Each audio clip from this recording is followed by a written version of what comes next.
Halo, assalamualaikum. Saya Fatimah Suting. Kali ini kita akan membahas mengenai apa itu etika bisnis Islam. Dimulai dari etika dulu ya. Etika berasal dari bahasa Yunani artinya ethos, adat istiadat atau kebiasaan. Hal ini berarti etika berkaitan dengan nilai-nilai tata cara hidup baik, aturan hidup yang baik, dan segala kebiasaan yang dianut dan diwariskan dari satu orang ke orang lain. Bagaimana perspektif Islam? Etika bisnis dalam perspektif Islam adalah penerapan prinsip-prinsip ajaran Islam yang bersumber dari Al-Quran dan Hadis dalam dunia bisnis. Ajaran mengenai larangan mengurangi timbangan yang menunjukkan prinsip kejujuran. Kemudian, mengenai perbandingan etika dalam perspektif Islam, yaitu perekonomian Islam harus berdiri sendiri tanpa bunga, sistem bagi hasil, vendor, keberkahan dalam bisnis dan kedermawaan, menghindari pemanfaatan sumber daya alam yang secara berlebihan. Kemudian, segala aktivitas, terutama dalam bentuk kegiatan usaha adalah etika yang mengatur sehingga dalam kegiatan tersebut dapat menimbulkan keharmonisan dan keselarasan antar sesama. Adapun aktivitas dan etika bisnis, yaitu pertama, pembisnis harus bersifat jujur atau sidik. Sidik adalah berkata benar, jujur terhadap diri sendiri, makhluk lain, dan sang pencipta. Yang kedua, pembisnis harus dapat dipercaya dan amanah. Islam mewajibkan pembisnis untuk mempunyai sikap amanah terhadap diri sendiri dan orang lain, apalagi tidak boleh meremehkan hak orang yang memberikan amanah. Kemudian, yang ketiga, pembisnis harus adil, di mana Islam sangat menganjurkan untuk berbuat adil dalam pembisnis dan melarang berbuat curang.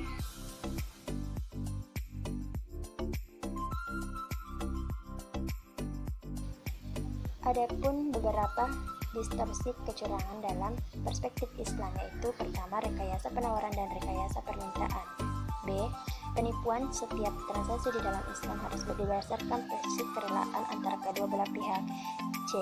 Adanya kerancauan atau yang bisa disebut garar, mengambil empat untuk yang menyangkut kualitas, harga, dan waktu penyerahan barang.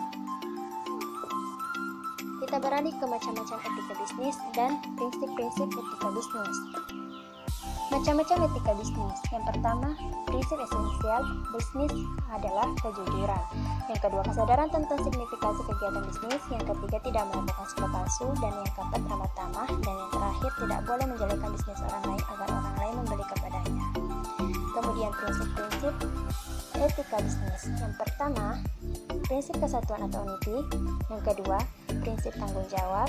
Dan yang ketiga, prinsip kehendak bebas. Orientasi bisnis dalam Islam.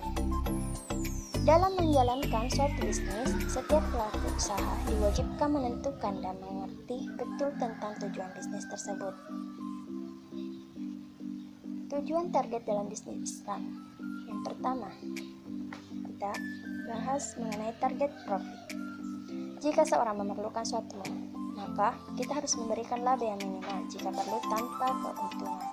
Kedua, jika seorang membeli barang dari orang miskin, harga sewajarnya diberikan. Yang ketiga, jika seorang ada yang berhutang kemudian tak bisa membayar, maka diperpanjang dan tidak memberatkan. Kedua, target hasil. Tujuan bisnis tidak hanya berfokus mencari profit setinggi-tingginya, tetapi harus mencari keuntungan nilai material kepada integrasi organisasi perusahaan dan eksternal. Tiga, target pertumbuhan. Perusahaan harus berupaya menjaga pertumbuhan agar selalu meningkat. 4. Target keberkahan. Perusahaan harus berupaya menjaga pertumbuhan agar selalu meningkat. Pedoman Islam dalam produksi barang. Yang pertama, barang yang diproduksi menghasilkan manfaat. Yang kedua, mempertimbangkan kemaslahatan dan kemudaratan barang produksi. Yang ketiga, dilarang melakukan kegiatan produksi yang mengarah pada kezaliman. Yang keempat, tidak melakukan penimbunan barang atau ikhtiar. Yang kelima, memperhatikan komoditas, kehalalan dan keharaman barang produksi. Pedoman Islam dalam distribusi barang. Keadilan dalam Islam.